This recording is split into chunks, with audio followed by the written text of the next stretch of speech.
Quel souvenir vous avez laissé ce match aller? De la frustration, honnêtement, parce que c'est un match qu'on aurait pu gagner, qu'on n'a pas su gagner.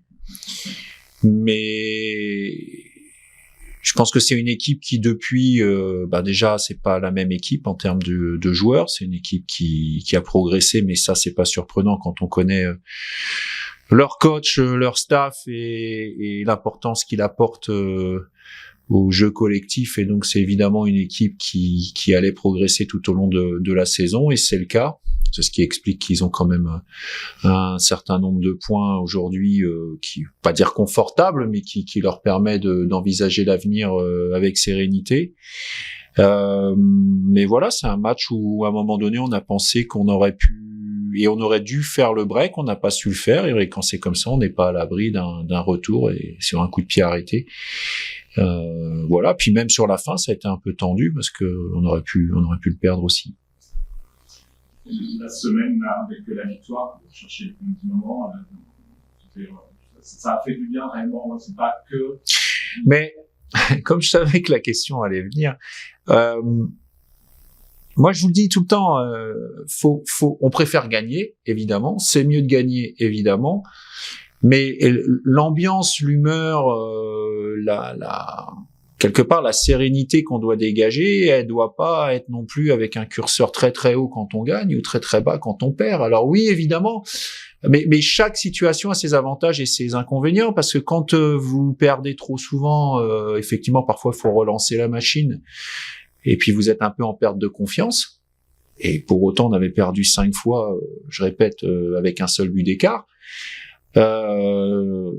Faut pas non plus, quand vous gagnez, qui plus est avec plusieurs buts d'écart, d'un seul coup être dans une euphorie et puis avec une surconfiance qui devient dangereuse aussi. Donc faut tout le temps être très mesuré. Finalement, c'est notre job, mais j'ai pas senti une atmosphère nettement plus joyeuse cette semaine par rapport aux autres semaines. Je reste vigilant, justement, à ce qu'on soit pas trop bas quand on perd et ni trop haut quand on gagne.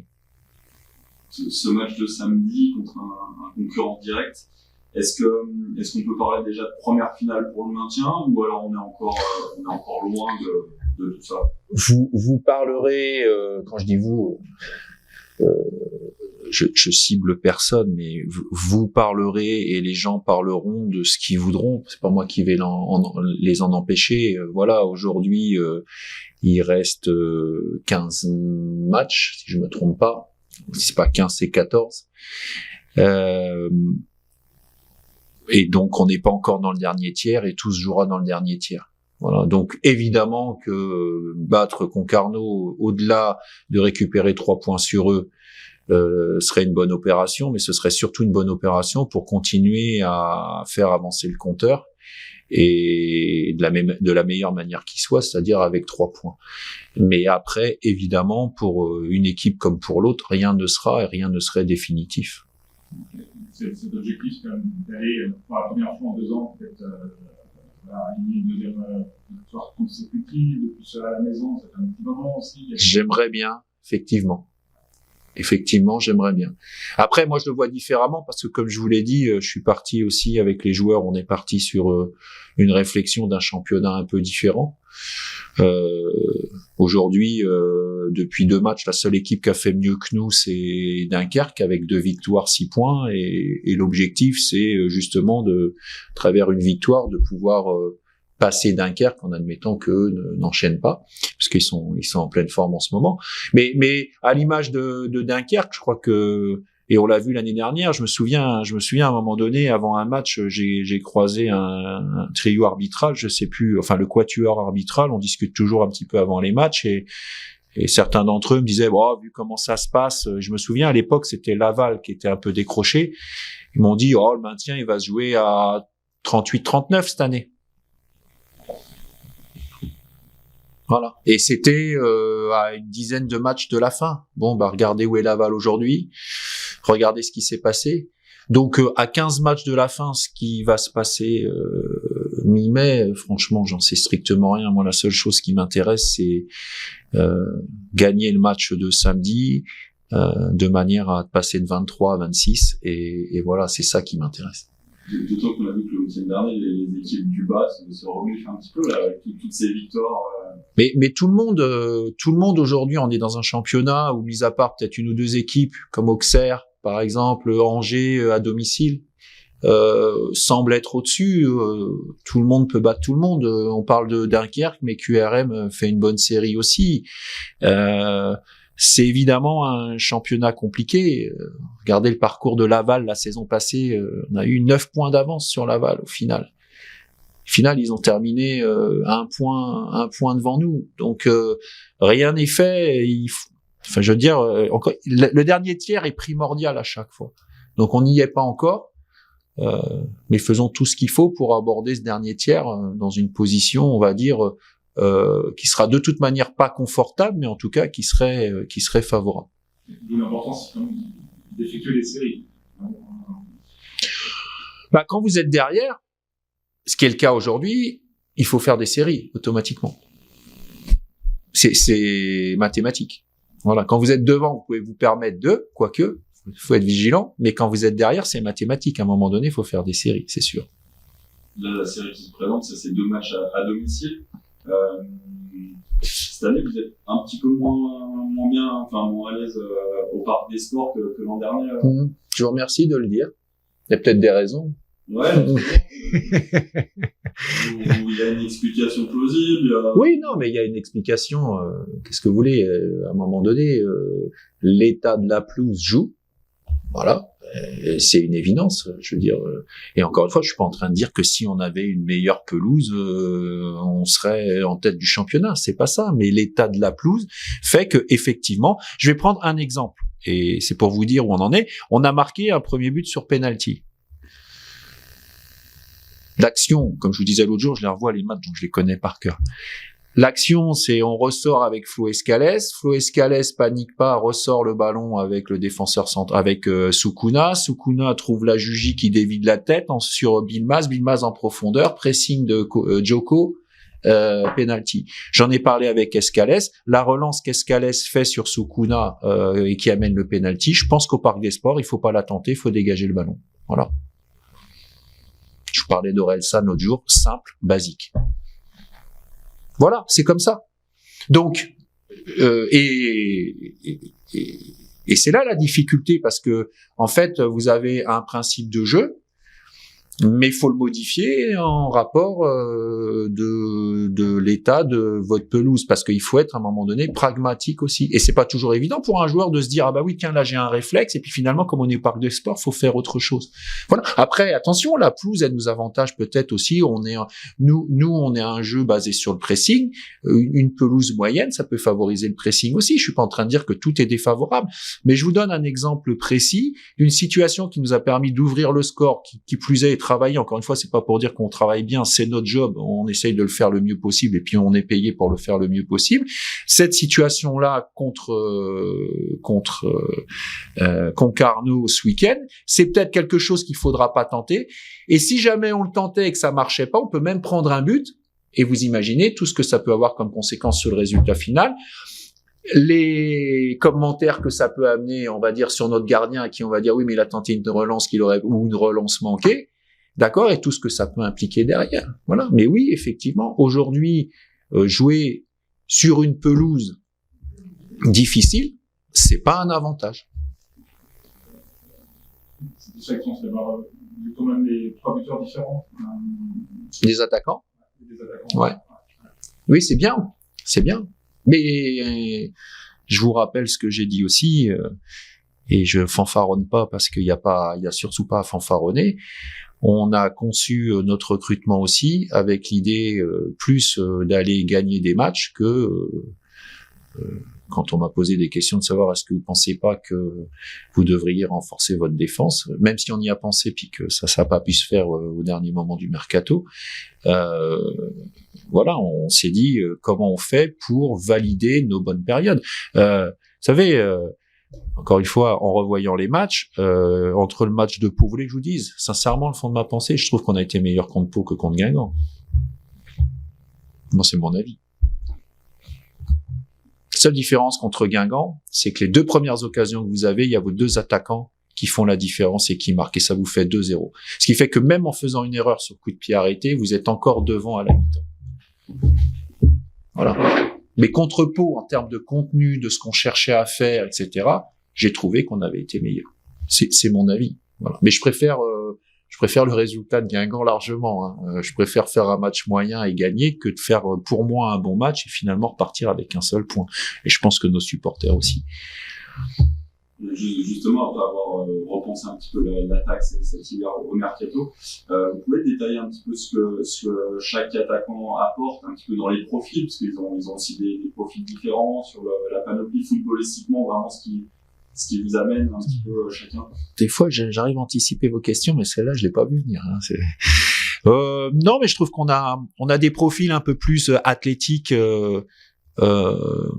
Alors de manière peut-être un peu différente avec Djoko et Beyer, et puis on a des profils, je dirais, un peu plus joueurs et de prise de profondeur avec le ballon ou dribbleurs avec Camara et Ntamak. Mais il faut aussi parler de Kodjia qui lui, je pense s'il était à un niveau athlétique meilleur, même si ça avance, pourrait peut-être aussi apporter de la concurrence avec Djoko et Beyer.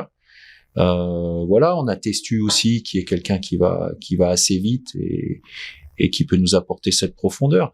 Moi ce qui m'intéresse, c'est que et tout est interchangeable, mais alors ça on le découvre aussi au fur et à mesure. J'aimerais bien vous dire qu'on pensait que ça pouvait fonctionner, mais on découvre vraiment que sur le terrain. Moi, ce qui m'a plu aussi sur les 2 derniers matchs, c'est que on a des attaquants qui arrivent à un moment à jouer ensemble. Et une paire d'attaquants, elle est souvent jugée. Vous savez, pour juger une bonne paire d'attaquants, vous regardez le nombre de passes qui se font entre eux. En général, quand ils arrivent à se faire pas mal de passes, c'est qu'il y a une bonne entente. Voilà. Mais il faudra être capable aussi d'interchanger. Et moi, ce que j'apprécie et ce que je dois souligner aussi, c'est l'état d'esprit. Parce que ça aussi, ça a compté dans le match de Guingamp. Je l'ai dit à la fin du match, quand vous faites rentrer Beyer, Ntamak, Kachi, Diaz, qui était quand même titulaire sur les derniers matchs, Candil, qui est quand même à quelques... forcément que votre match, il est différent. Parce que quand ces joueurs-là démarrent et que vous n'avez pas forcément une profondeur de banc derrière, c'est l'arrivée des recrues, elle nous a permis ça aussi. Elle nous a permis aussi d'avoir sur le banc, d'apporter, d'avoir des gens qui avaient l'habitude de jouer et qui forcément vont tout faire à l'entraînement pour ne pas se retrouver trop souvent sur le banc. Donc vous créez une concurrence comme ça. Je l'ai dit à la fin du match, ça a pu surprendre. Oui, je pense qu'un joueur comme Candil, par exemple, je prends juste cet exemple-là, malgré tout ce qu'il fait de bien, à un moment donné, dans la première partie de saison, il a trop joué. Il y a un Sam, par exemple, qui sort du banc, pour mettre... Mais Sam, c'est aussi un exemple en termes d'état d'esprit qui interpelle. Je veux dire, aujourd'hui, 8 buts sans jouer tout le temps. Bon, il faut pas être là à faire la gueule en se disant, moi, je marque des buts et le coach, il me fait pas jouer, il devrait me faire plus jouer, etc., etc. Surtout que j'imagine tout ce qui peut se dire et s'écrire sur le fait que, forcément, il y en a qui ont la solution et qui se disent que s'ils jouaient 2 fois plus, il serait déjà à 16 buts. Encore une fois, je peux rien contre ça, mais pour l'instant, ce qu'on peut pas retirer à ce qui se passe, c'est que de la manière dont il a géré et la manière dont j'ai géré aussi l'année dernière Moïse Saïdion, que je répète, qui a pas tout joué, juste entre parenthèses, il vient de faire 3 matchs de suite, il a arrêté pour blessure avec Strasbourg. En le gérant comme ça, il a 8 buts. Voilà, à 15 matchs de la fin.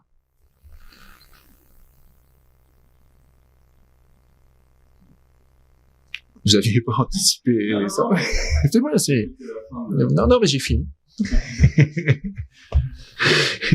une question que je ne pas, mais bon, voilà, il y a eu 2 matchs. Je sais pas pourquoi vous me la posez, alors. Non, mais voilà, Concarneau Auxerre, bien, c'est de prendre au moins 4 points sur ces 2 rencontres. On va tout faire. Alors déjà, on va faire un par un. Maintenant, vous voulez vous projeter sur le match d'après si vous voulez, on va tout faire pour en prendre 6. Après, en face, il y a des gens, ils sont pas forcément d'accord avec ça, et puis ils vont tout faire aussi, à commencer par Concarneau, qui a des arguments à faire valoir pour évidemment gagner le match aussi. Et puis entre les deux, il y a un match nul. Voilà. Moi aujourd'hui, je disais l'autre jour à la fin du match, nous on n'est pas des magiciens, on lit pas dans les boules de cristal. On est là pour travailler, mettre en place des stratégies, si possible. Qui fonctionnent, mettre en place la stratégie, sincèrement, c'est pas ce qu'il y a de plus dur dans le métier. Mais après, il faut faire adhérer tout un groupe avec forcément des égos, des personnalités, des états de forme. Voilà, je pense à un joueur par exemple qui est revenu un peu dans le circuit. À un moment donné, il a eu une période difficile.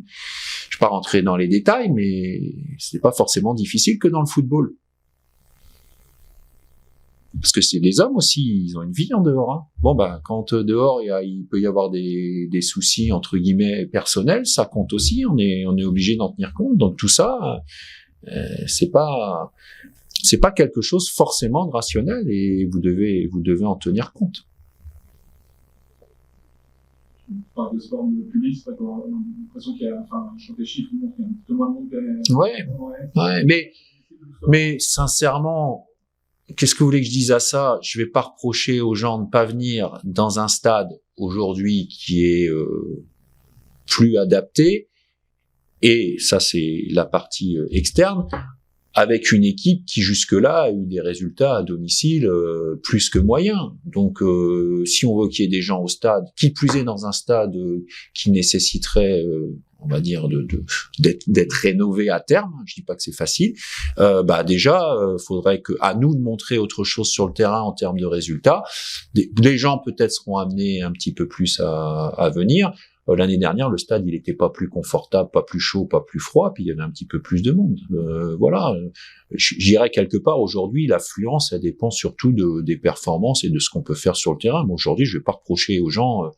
Moi, je suis mal placé parce que quelque part, quand je vais voir un match, je paie rarement ma place puisque quand on est dans le milieu, on a cet avantage de pouvoir assister au match sans payer. Mais quelqu'un qui paye sa place et qui peut voir des résultats ou parfois même des matchs très moyens comme il y a pu y avoir depuis le début de saison, je comprends parfaitement qu'à un moment donné, ils se disent moi, je préfère rester au chaud à regarder la Starac. Ouais, je sais pas, il y a autre chose, non? Je la regarde beaucoup parce que je sais même pas que c'est fini, donc. Ouais. C'était pas le vendredi? Non, samedi. Bref. Un petit mot peut-être sur Yacouba qui va vous succéder sur l'estrade, qui avait beaucoup joué aussi sur la première partie de saison, qui joue peut-être un petit peu moins là sur cette phase de retour. Qu'est-ce que vous en attendez de plus finalement? Vous avez 20 minutes ou pas?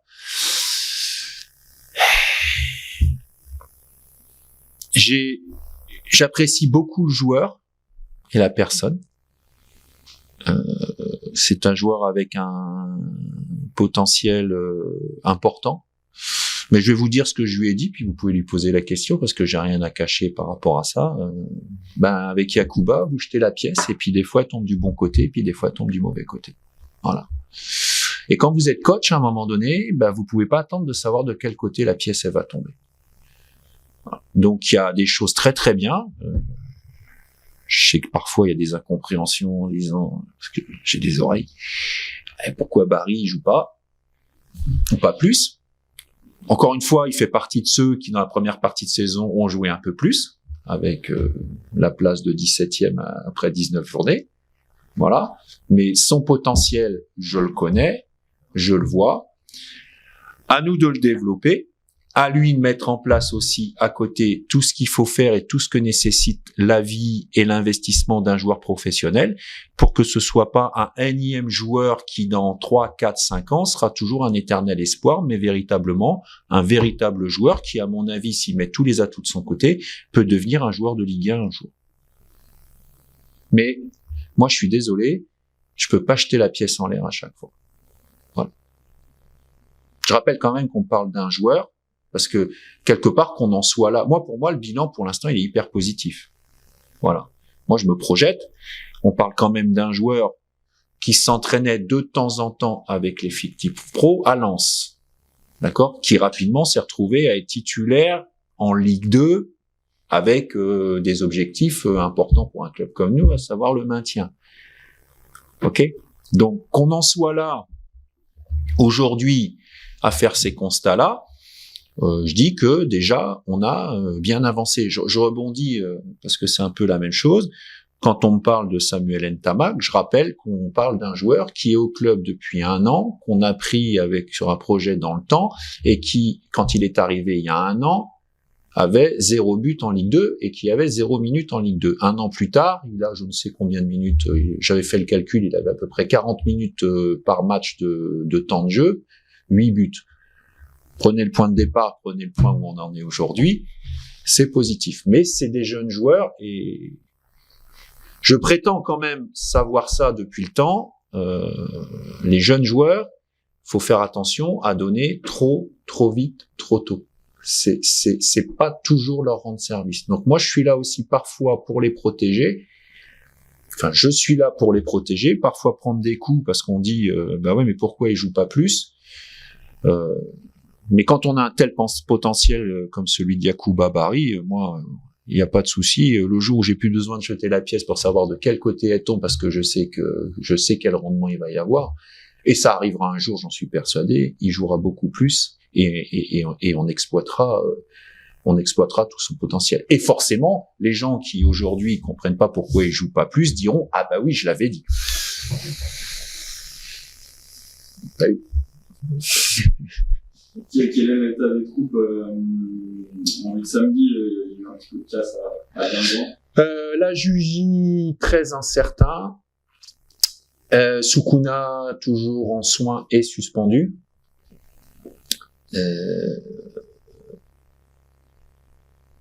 Spano blessé, Bosetti ne sera pas de retour.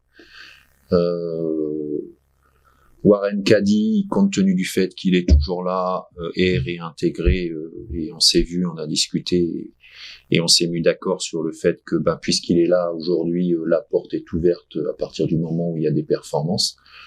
Donc je ne m'interdis rien de ce côté-là parce qu'à un moment l'important c'est le club et les résultats. Donc tout le monde est le bienvenu par rapport à ça. Voilà, je ne pense pas avoir oublié qui que ce soit. Donc par rapport au dernier groupe, Soukouna absent et la Jugy très incertain. Adeline toujours absent.